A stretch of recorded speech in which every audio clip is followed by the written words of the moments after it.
Good morning. Sorry I'm a minute late. There was some technical issues with the Facebook feed. So, nice to see you this morning. Greetings to the people on Facebook who I can't see and the people on YouTube who I can't see. I thought I would start by offering a couple of poems that I have found, short ones. I've been reading through a book. Let me see if I can get this up on my screen so I can share it with you. A collection curated by Maddie Weingast called The First Free Women Original Poems Inspired by Early Buddhist Nuns. And there was a couple that I really liked that I thought I would share with you. This one's called Many Branches. You say you're too busy, that there's never enough time. Take care of whatever you have to take care of, then sit. Be honest, do you really think you're going to live forever? And the other one, this is my favorite, called Flowering Jasmine. Walk through the mind all day and all night, and when you find each thought ending right where it began, here your circling ends. Just thought I would share those with you because I can, and I like them. Morning, Stanley. Nice to see you again. Today, we're going to talk about acceptance. There's a lot on acceptance in various points in spiritual literature, not the least of which is the Dharma. The first noble truth, the truth of Dukkha, is about acceptance. Acceptance of the reality that life includes suffering. So, in today's meditation, I'd like to invite you to set the simple intention to accept whatever experience arises. Whatever arises in you, whatever arises outside of you. The ever-changing thoughts, feelings, sensations, sounds, the bird chirping outside, your neighbor mowing the lawn, whatever. Just meet that with acceptance. And as you do, sense what you notice about the quality of your heart and your presence and what your body feels like.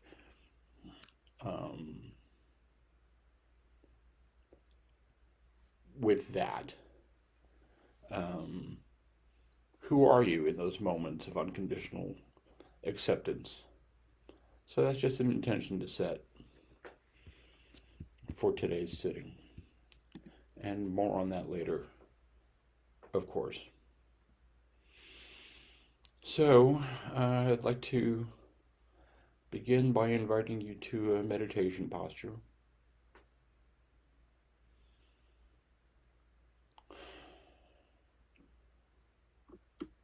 And by coming into a meditation posture, we're signaling our mind and our body that we are entering something different than what we were doing before. So it's a posture in which you are upright, not like slouched. Your body is actually more relaxed when you're upright than when you can sustain that longer. Where you can be alert, but relaxed. Let's sort of let your back flow into its natural curve. You might want to lean forward slightly just to straighten the lower back. Tucking your chin just a little bit, and it's like if you had like a little thread at the crown of your head and you pulled it up and pulled your chin in. That straightens the top of your spine. And gently close your eyes.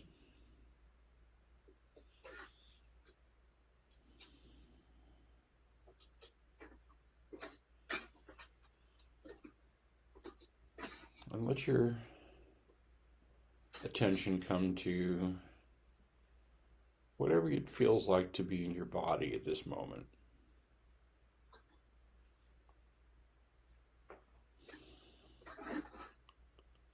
The temperature of the room, the feelings of your feet resting on the floor, the feelings of your bottom resting on the chair or the cushion.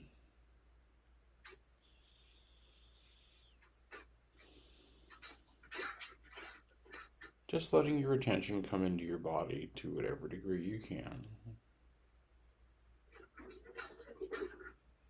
And accepting whatever that looks like. If the mind is wandering around more or less than usual,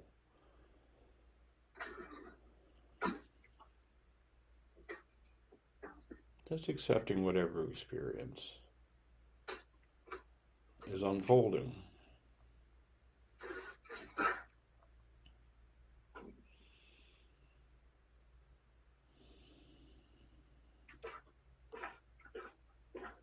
Let's take a few slow, deep breaths, letting the belly and the chest expand.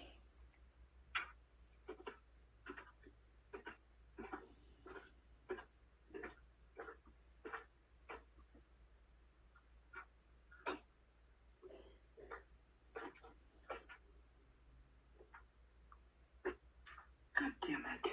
Who did this? Betty White.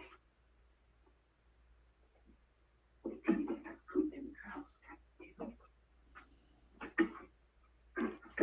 And letting your breathing return to normal.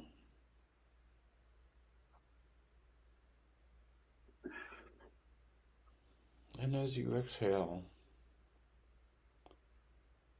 just relax the muscles in your face.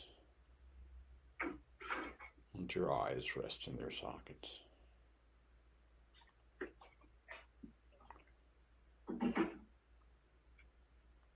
Relax your jaw.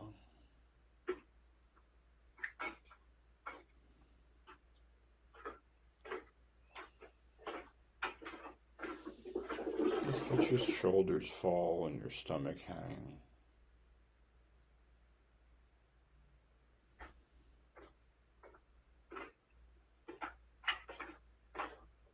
Just letting your body relax into the rhythm of your breathing.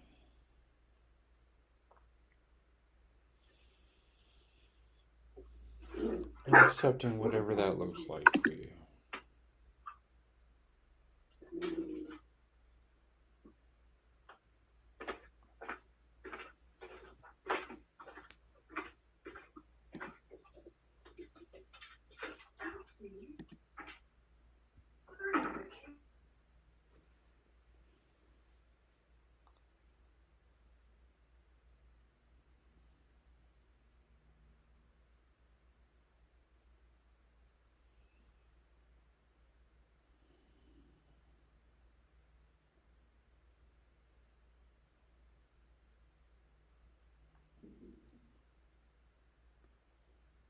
And let your attention come to and rest on the physical sensations of breathing.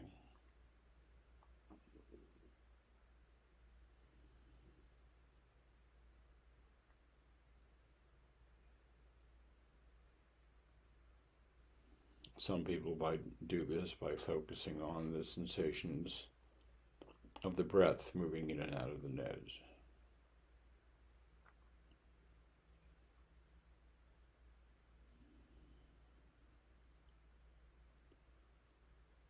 Some people do that by focusing on the chest and the belly, moving up and down.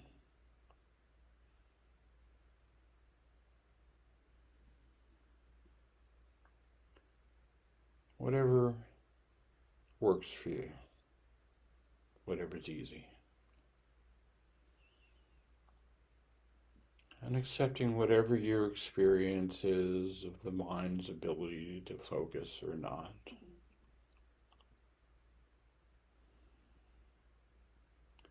Just the intention. And your mind wanders off, which it will. It's all good. And just meet that with acceptance. And come back as often as you need to the sensations and the rhythm of the body breathing.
And as we come towards the end of this sitting,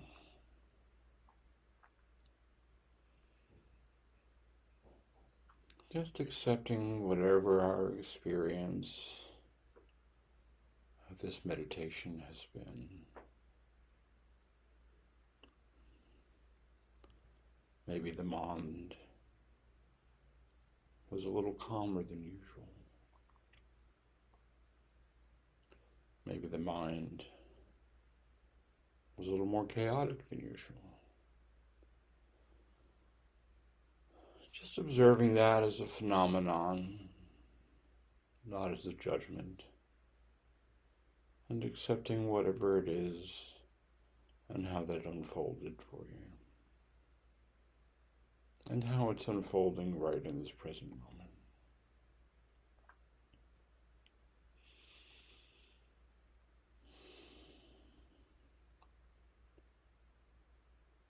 May whatever benefits you have received from this meditation enable you to look out into the world through kind eyes,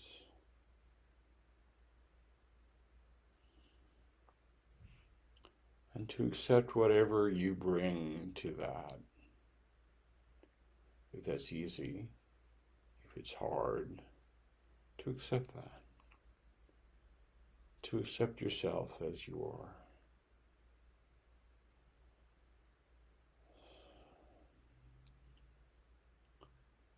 And may it be that the benefits of this meditation help us come into the world with kindness and compassion that radiates into our interactions with the people we see in front of us, whether that's in our household or the checkout person at the grocery store, the people we walk past. May that kindness and compassion radiate from our homes and neighborhoods out into our towns, into the world at large.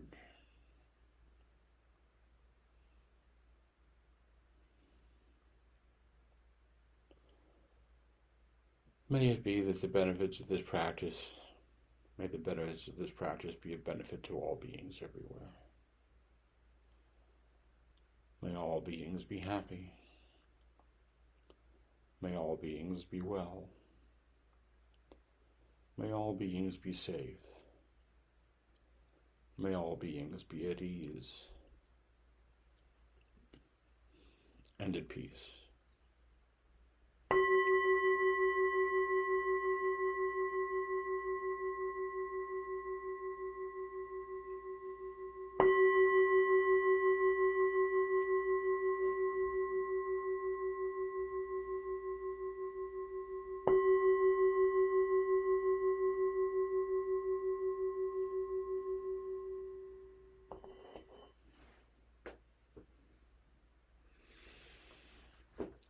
Thank you for your practice. I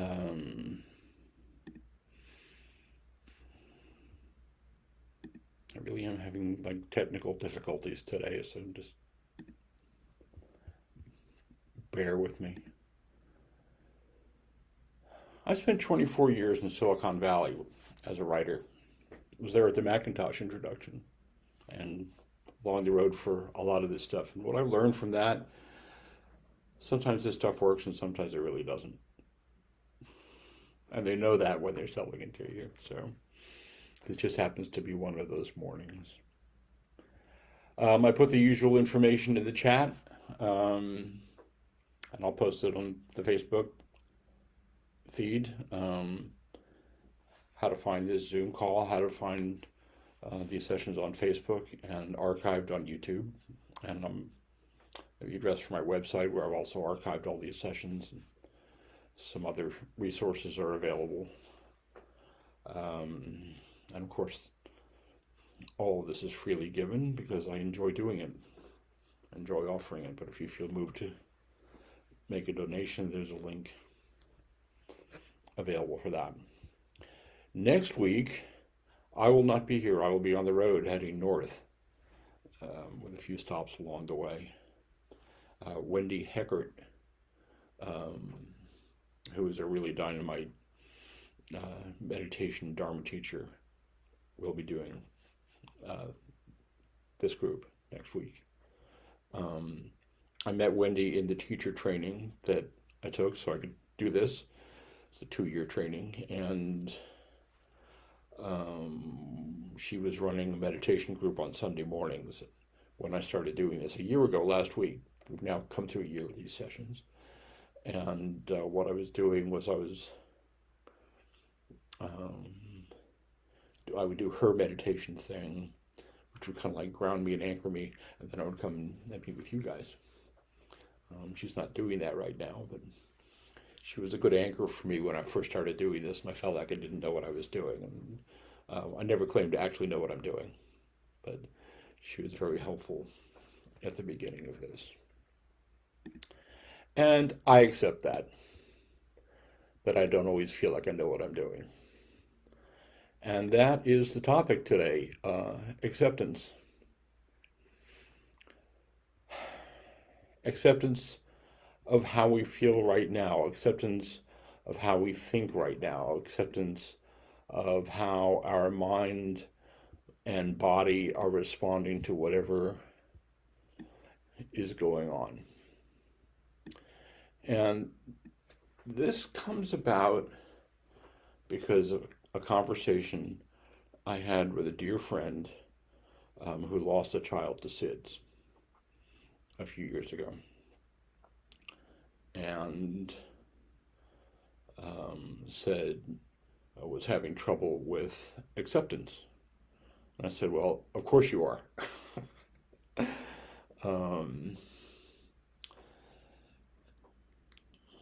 When I was in grad school, the first week in grad school, they give us this list of 10 stressors.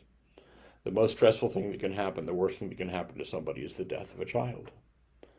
So no one says you have to accept what happened, but, and I use the word but carefully because but is a great eraser. If you're not careful with it, it erases whatever came before it. I like you, but I wish you were different, which means I don't really like you, but I would if you conform to my idea of what I want to like.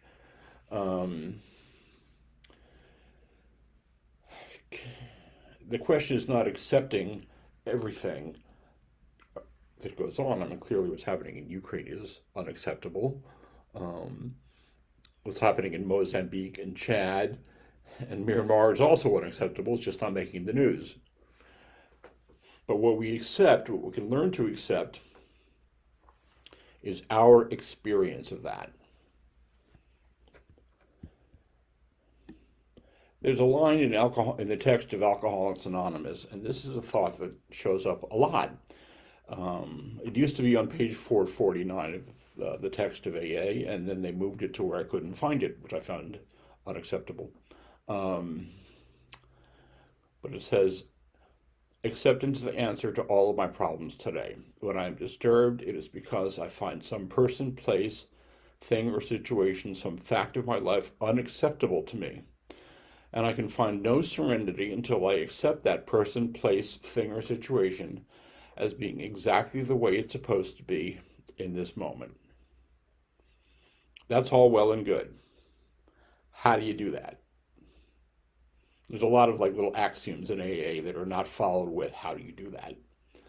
And where I go with that is the first noble truth, Dukkha.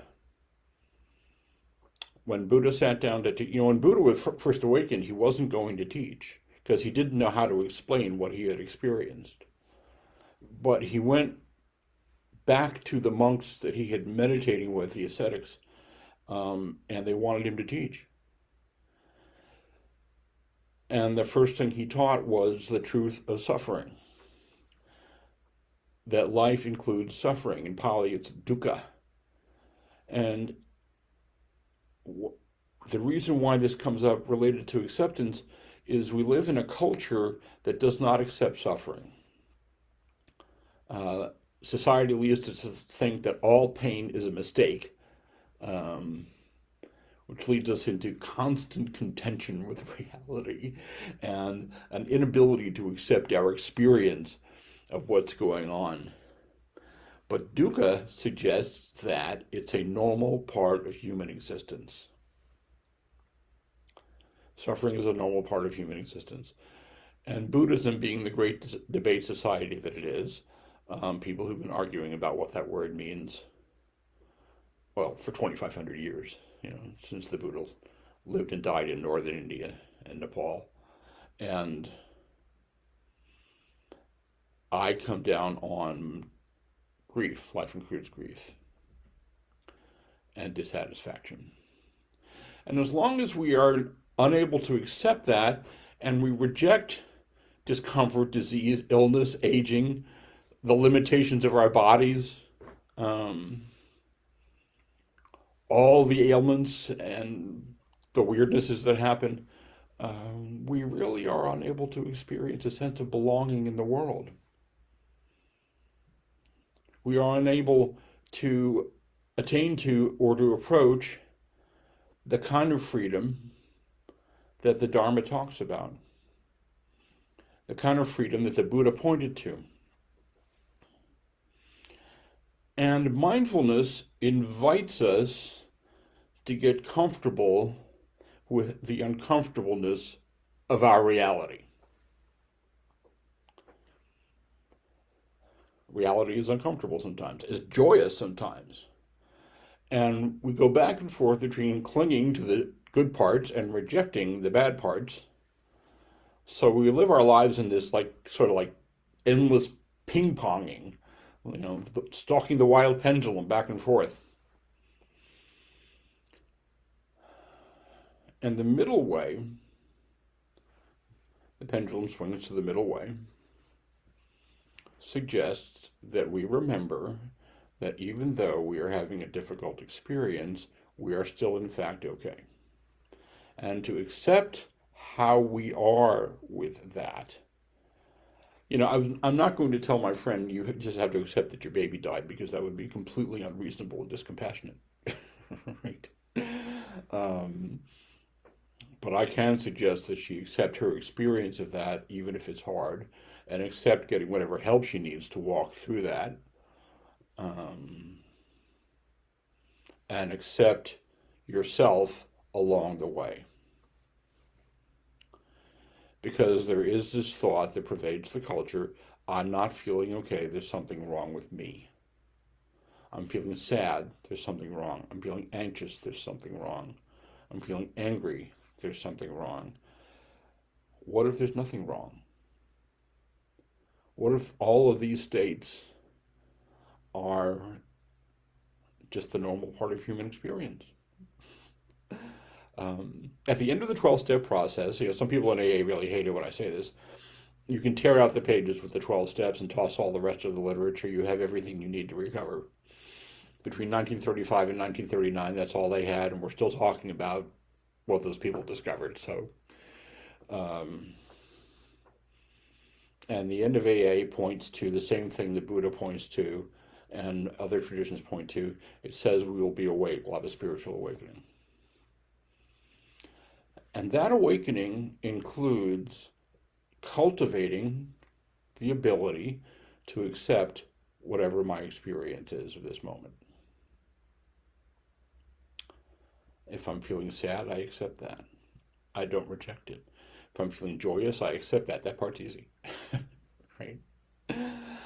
But without clinging, it's about giving yourself permission to have whatever experience you're having of this moment. Raise your hand if you've ever heard anybody say you shouldn't feel that way. Yeah. Raise your hand if you think that's good advice. We live in a culture that rejects certain feelings, even though we all have them. Accept, rather than push away the difficult feelings, the fears, the anxieties, the shame. Because until we accept the difficulties, the dukkha, we can't heal it. I can't heal anything that I can't look at. AA in the 12 steps, the sixth step speaks to this. It says, became entirely ready to have God remove all these defects of character. Sometimes I think it says, remove all these defective characters. Some of you just get away from me. But it doesn't say that. And I don't feel that way about people generally. Well, what does that mean, become entirely ready to have the great whatever, as one friend of mine calls it? God, Buddha, Dharma, whatever you walk towards. Entirely ready, to me, means I have to look right at that and say I am that. I have to accept that I am the guy that does those things, that has those attitudes, that has those feelings, that has taken those actions, unskillful though they may have been, because I cannot let go of anything that I don't embrace. The parts of myself that I do not accept, I cannot heal.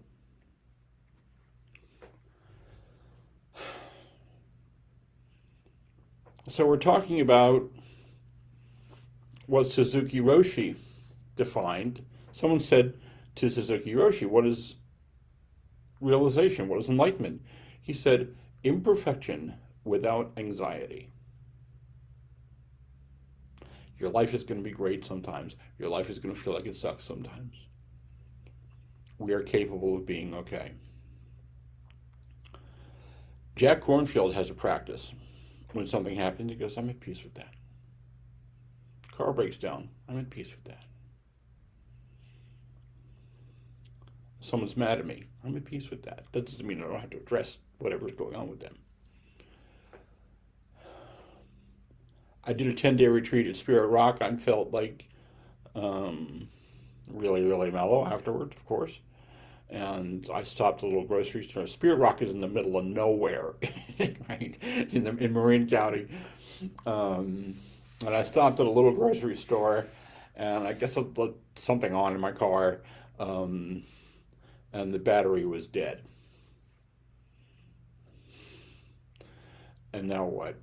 I'm at peace with that. Now it helps that I've been doing sitting and walking meditation every day for 10 days, but deciding that was an unacceptable situation and beating myself up for leaving the key in the car and draining out the battery was not going to help. I have on more than one occasion, twice that I can remember, locked the keys in the car with the motor running.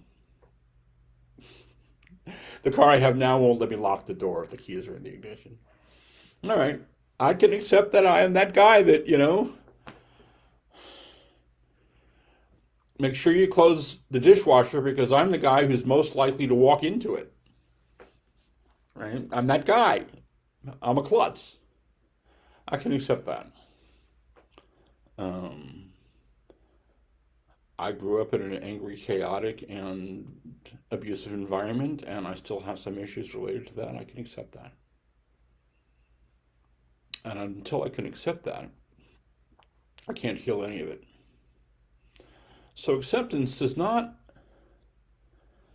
suggest accepting the unacceptable. I worked in the child abuse system for a really long time. What happened to those children is completely unacceptable. My reaction to that, being repulsed by that, being grief-stricken by that, being frightened by that, it's completely acceptable. And unless I can accept that part of it, I can't do the work. Because I cannot engage anything that I cannot look at. Thich Nhat Hanh spoke to this. He said, to be beautiful means to be yourself. You don't need to be accepted by others. You need to accept yourself. When you are born a lotus flower, to be a beautiful lotus flower, don't try to be a magnolia flower. If you crave acceptance and recognition and try to change yourself to fit what others feel, what other people want you to be, you will suffer all your life. True happiness and true power in understanding yourself, accepting yourself, having confidence of yourself is the awakening.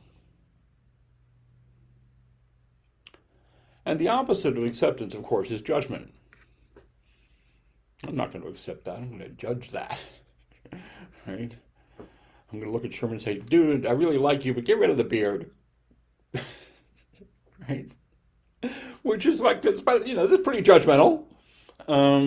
Which means I can't like join you, right? Now I've like sabotaged our relationship, and I can't join you in enterprises, and I can't be your meditation teacher for you because I have judged you as unacceptable to me, and that has created a barrier between us. By the way, I don't feel that way really. Just you're at the top of my screen, and you just happen to be the guy who landed with that. And acceptance, we judge because it makes us feel a little safer. Acceptance requires a certain vulnerability, a vulnerability to what it feels like to accept that. My niece died of COVID in December. I'm still grieving. Some days, grief doesn't go away. You just, your life gets easier and you kind of integrate it. I can accept that. And acceptance isn't easy because there's always got grief attached. It often has grief attached to it. Elizabeth Kubler-Ross, the great guru in the death and dying movement, postulated 5 stages of grief. Well, she postulated 5 stages of dying, which later became 5 stages of grief. And it doesn't start with acceptance, it ends with acceptance. You go through denial and anger and bargaining and depression, and then you get to acceptance. And all along the way, can we accept our experience of what it takes to get there?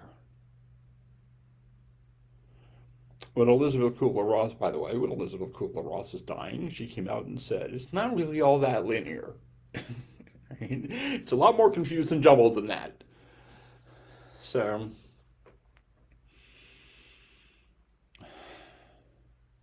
acceptance means shifting attention away from judging and opening our hearts to be with whatever that experience is that we're judging so that we don't have to feel it. So, I invite you to accept whatever your experience is. And if you're having trouble accepting that, I invite you to accept that. And if you're feeling angry or sad or judgmental, I invite you to kindly and compassionately accept that that's where you go sometimes, because that's where I go sometimes. The Dalai Lama spoke to this. I saw an interview with the Dalai Lama. You cannot be exposed to the Dalai Lama for like 40 seconds and not have it change you somehow, right? And he was talking, someone asked him about like moods or something. I don't know what he says. And that great accent, he goes, sometimes I get short with people. Then we move on. Just like that. Right?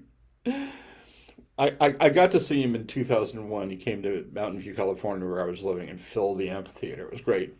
And on the third night, he did a Q&A, and someone asked him about anger and resentment. And he just kind of like shrugged and goes, I experienced that. So,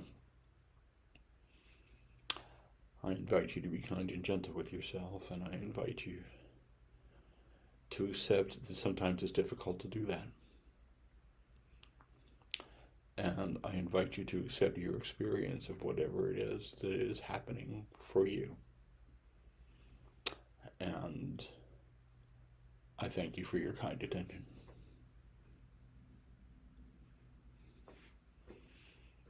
Does anybody have any questions or comments?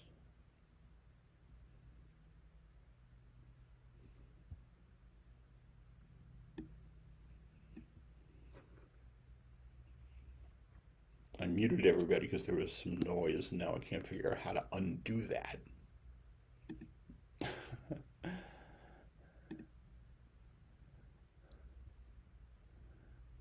Okay. Anyway. Hey, Ken, I have a comment. Yeah. So I got this little Buddha, and I have it sitting in the kitchen, and it broke off the wrist, I guess it is, right? And so right away, I don't want to accept that. I want to fix it, right? But I couldn't find the little piece, so it's like I'm just gonna keep this because it's gonna set in the kitchen window, and it's gonna remind me that I'm gonna accept this as it is without trying to change anything about it, right? So that's kind of a daily reminder for me. It helps. Really cool. You know, I was in India. I can't remember where in India. We went to this like museum of Buddhist antiquities, right? And there are these Buddhas that are like 1,000 years old, right? Except that the face is missing, right? Or the arm is broken off. I don't have it here where I can post it. I'll post it on the Facebook page. My favorite image of Buddha. We went to Nalanda, which is where Shariputra is buried, and there's this really beautiful Buddha, but the face is scraped off. I called it the faceless Buddha. So you have a one-armed Buddha. How cool is that? I like it. All things are impermanent. They arise and they fade away, including the arm of the Buddha. Thank you for that. Because I'm pretty sure I could have found it if I went out and dug in the snow, but I'm like, what's the point? Right? You know, I have a little. I'm into Ganesh, the elephant head god, and I bought a bone carved Ganesh in India. It's about this big, and one of his implements has broken off, and I have no idea where it is. So all things are impermanent. They arise and they fade away. Statues break. As long as it's the Buddha's arm that falls off, not yours. Yeah. Anybody else?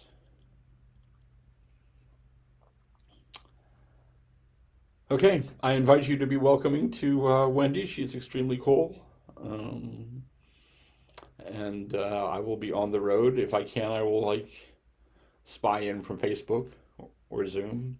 Well, I don't think I'll be able to Zoom in because she'll be using my Zoom account. And if I log in, it logs her out. Because technology is like that. Thank you all.